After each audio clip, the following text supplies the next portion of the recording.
કંસ અને નારદનું મિલન થયું કે જ્યાં 12 વર્ષથી કંસ કૃષ્ણ કૃષ્ણ કૃષ્ણ કરતો હતો. કંસની જેવું પણ આપણને જો રટણ થઈ જાય ને તોય કૃષ્ણ મળી જાય.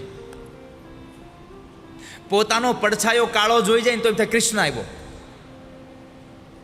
પોતે ચાલતો હોય અને પગલાનો અવાજ આવે તો એમ થાય કે આ તો કૃષ્ણના પગલાનો અવાજ છે. આટલી સ્મૃતિઓ થઈ ગઈ હતી.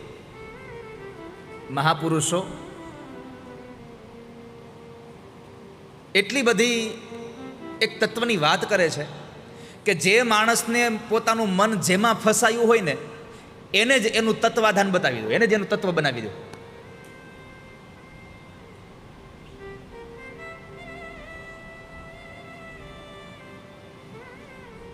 એક માણસને પોતાની સ્ત્રીમાં પોતાનું મન લાગેલું એક મહારાજને કીધું કે મહારાજ મને ધ્યાન લાગ્યું, કંઈક કરો ને.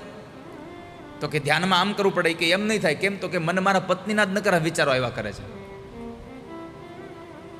અને પછી મહાત્માજીએ તત્વની વાત બતાવીને કહ્યું કે એક કામ કરો, તમારા પત્નીનું ધ્યાન ધરો પણ તમારા પત્નીમાં પણ તમને એક વખતના સમય ભગવાન દેખાવા લાગવા જોઈએ. સર્વત્ર પ્રભુ દેખાય તો તમે એને પાર પામી શકો.